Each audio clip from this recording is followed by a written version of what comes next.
গত ১৩ ও ১৪ সেপ্টেম্বর রংপুরের পীরগাছা সদর ও পারুল ইউনিয়নে অ্যানথ্রাক্সের উপসর্গ থাকা ১২ জনের মধ্যে ৮ জনের শরীরে অ্যানথ্রাক্সের জীবাণু শনাক্ত করেছে রোগতত্ত্ব, রোগ নিয়ন্ত্রণ ও গবেষণা ইনস্টিটিউট।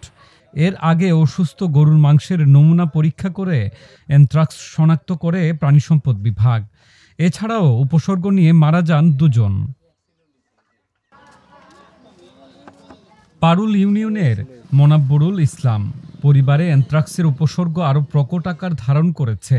তার ছেলেমেয়ের শরীরে বিভিন্ন স্থানে ঘায়ে ভরে গেছে। একই উপসর্গ নিয়ে অসুস্থ হয়েছেন তার স্ত্রীও। ৩ জনের এই ব্যয়বহুল চিকিৎসা চালাতে হিমশিম খাচ্ছেন তিনি। একটা মেয়ে, একটা ছেলে এবং আমার স্ত্রী সহ আমার পরিবারের মোটামুটি সবারই আল্লাহর রহমত, খালি আমারও হয় নাই এগুলা।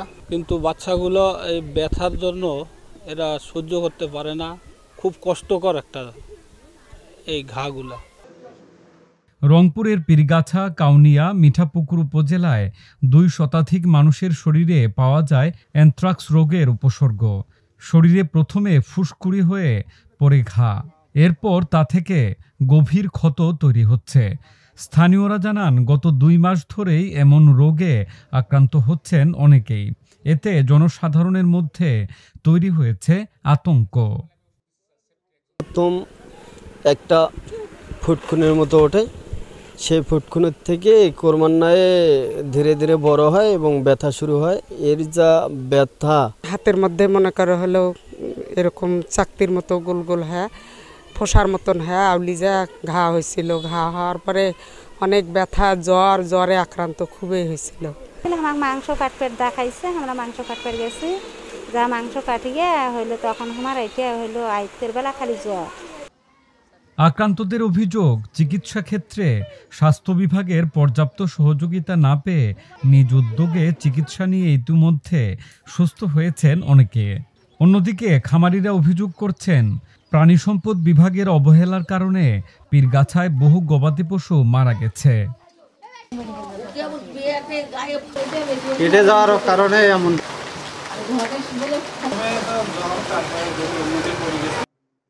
অ্যানথ্রাক্স আক্রান্তদের তথ্য পাওয়ার পর গবাদি পশুকে ভ্যাকসিন দেওয়ার পাশাপাশি বাজারগুলোর কসাই ও গরু পরিচালনাকারীদের সচেতন করা হচ্ছে বলে জানান প্রাণিসম্পদ দপ্তর।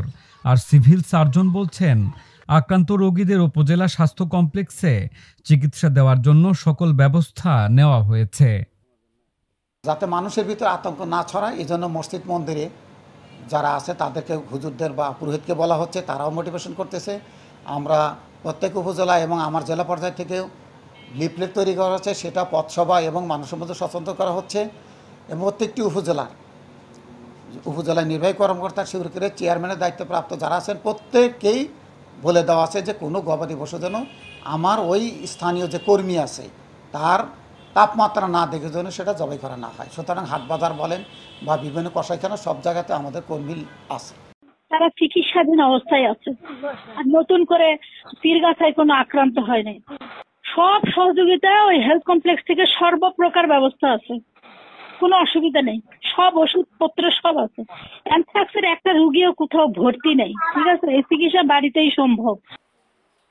আইইডিসিআর এর তথ্য অনুযায়ী নমুনা পরীক্ষা করে রংপুরের ৩ উপজেলায় ১১ জনের শরীরে অ্যানথ্রাক্স শনাক্ত করা হয়েছে।